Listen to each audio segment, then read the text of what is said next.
আসসালামু আলাইকুম ওয়া রাহমাতুল্লাহি ওয়া বারাকাতুহু। আল্লাহর শান্তি, দয়া ও অনুগ্রহ আপনাদের সবার উপরে বর্ষিত হোক। আজ সন্ধ্যায় এই আলোচনা অনুষ্ঠানের বিষয় হলো একটি প্রশ্নের উত্তর: কেন পশ্চিমারা গ্রহণ করছে ইসলাম? আর যদি এর উত্তরটা দেওয়া হয় মাত্র একটি সেন্টেন্সে, উত্তরটা হবে পশ্চিমারা ইসলাম ধর্ম গ্রহণ করছে কারণ ইসলামেই সমাধান আছে পশ্চিমাদের সমস্যাগুলির। পশ্চিমের পৃথিবী, বিশেষ করে তাদের সমাজ, মনোযোগ দেয় শারীরিক শান্তি আর সুখের দিকে। তাদের মনোযোগ শারীরিক শান্তি আর সুখের দিকে। পৃথিবীতে বহু ধর্ম আছে আর অনেক ধর্মই শুধু মনোযোগ দেয় আত্মার উন্নতির দিকে, আত্মিক উন্নতি। তবে আলহামদুলিল্লাহ, ইসলাম ধর্ম হলো সেই ধর্ম যে ধর্মে দুটোই আছে।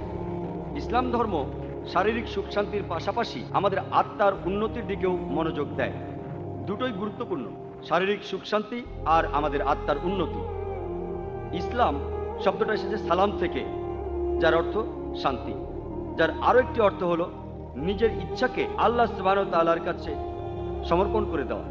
এক কথায় ইসলাম অর্থ নিজের ইচ্ছাকে আল্লাহ সুবহানাহু ওয়া তাআলার কাছে সমর্পণ করে দিয়ে শান্তি অর্জন করা। পবিত্র কুরআন হলো শেষ আসমানি কিতাব আল্লাহ সুবহানাহু ওয়া তাআলার, আর নাজিল হয়েছিল সর্বশেষ নবী মুহাম্মদ সাল্লাল্লাহু আলাইহি সাল্লামের উপর। পবিত্র কোরআন হচ্ছে পৃথিবীর সবচেয়ে বাস্তবমুখী গ্রন্থ।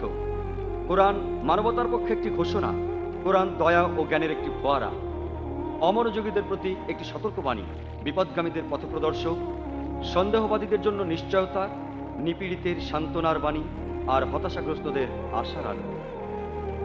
আসুন এবার আলোচনা করি যে কেন পশ্চিমারা ইসলাম ধর্ম গ্রহণ করছে। একটা গুরুত্বপূর্ণ কারণ হলো পশ্চিমের মানুষেরা মুক্ত মনের অধিকারী।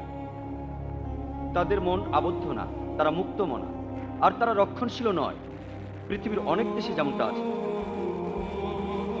আর এই কারণেই মানুষ আমাকে প্রশ্ন করে যে আল্লাহর রহমতে আমি ভ্রমণ করেছি পৃথিবীর অনেক দেশে, আমার এইসব বক্তৃতা লোকজনের প্রতিক্রিয়া কি? আমি তাদের বলি যে আমাদের কাজ হলো বাণী পৌঁছে দেয়া আল্লাহ সুবহানাহু ওয়া তাআলার, তিনিই হেদায়েত করবেন। আল্লাহ তাআলা পবিত্র কোরআনের সূরা গাশিয়ার 21 নম্বর আয়াতে উল্লেখ করেছেন যে ফাযাক্কির মা আনতা মুযাক্কির। অতএব তুমি উপদেশ দাও, তুমি তো হচ্ছ একজন উপদেশদাতা। তারপরও বলি যে পশ্চিমা সমাজ এবং প্রাচ্যের সমাজের মধ্যে অনেক পার্থক্য আছে। আর মনে করুন যদি এমন হয় যে একজন অমুসলিম প্রাচ্যের পৃথিবীর, বিশেষ করে আমি যেখান থেকে এসেছি অর্থাৎ ইন্ডিয়া, যদি একজন ইন্ডিয়ান অমুসলিম ইসলাম গ্রহণ করে